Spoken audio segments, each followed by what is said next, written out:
Hi, hello and good morning. You're watching Bulgadolga, and in today's video I'm going to talk about the history of Snus, the chosen addiction of millions of people across the world, mainly Sweden though. And you might ask what my qualifications are. And it is, well, I'm Swedish. That's not a qualification. Why not? Does it sound reasonable that I claim that I'm a pasta expert because I'm Italian? Yeah, that seems pretty reasonable. Okay, that's just fucking racist. I'm going to touch you. Anyways, time to cover the history of Zins and all the other type of snus that came before.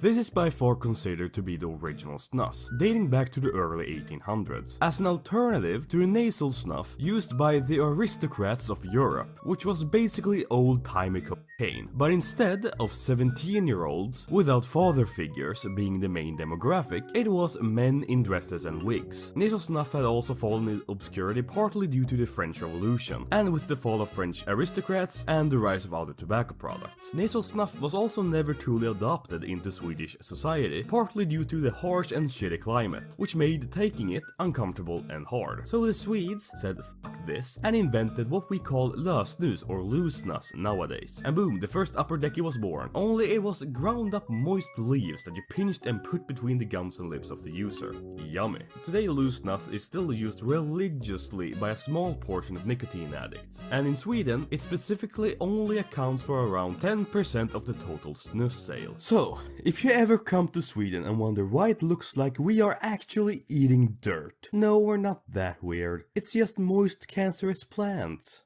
Nothing weird about that.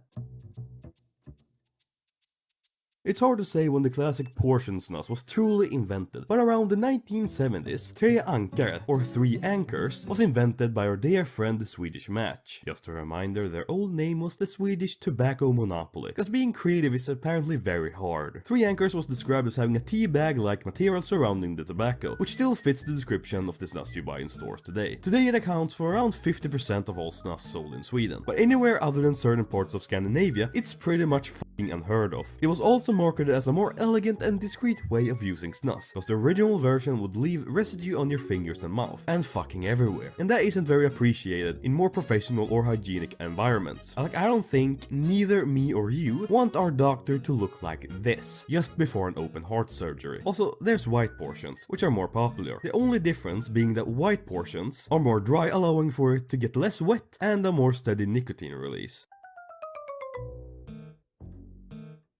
Winnington AB were pioneers of nicotine pouches, and one day I guess they just want to make snus less disgusting, so they introduced Epoch. It still contained tobacco, but due to new industrial processes, the tobacco was white instead of brown, so it wouldn't discolor your teeth like traditional snus. And due to the new water-based washing, it also removed most of the tobacco's strong taste, so it allowed the pouch to have more varying flavors added to it, like watermelon or grape, I think.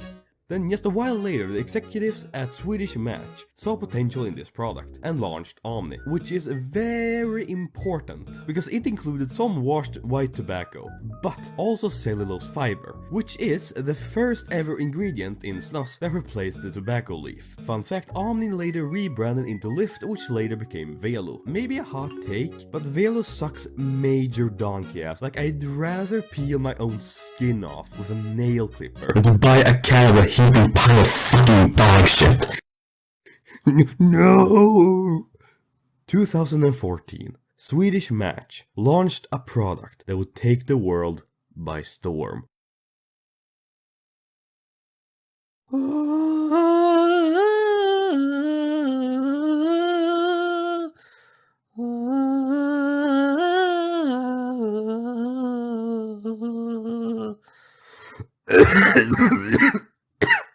Helvete. Zyn was the first, second, alright, like the third white nicotine pouch. However, it was a global success, and Zyn basically created a nicotine pouch explosion. And now there's like hundreds, if not thousands of brands specializing exclusively in tobacco-free snus. Anyways, the controversy surrounding these different types of snus is really just different scientists, companies and governments arguing about how unhealthy it truly is. And me, an inspired moron with an internet connection, decided to try and answer this once and for all. And I don't fucking fucking know, man. Listen, I have the same intellectual capacity as a raccoon with a major learning disability that has also been dead for 5 days. But after half an hour of looking at YouTube videos and browsing Google Scholar, I eventually gave up. All I can say for sure is that it's less harmful than cigarettes. Are you fucking stupid? That's like saying, hey guys, I found out that getting hit by a truck is more harmful than eating pizza every day.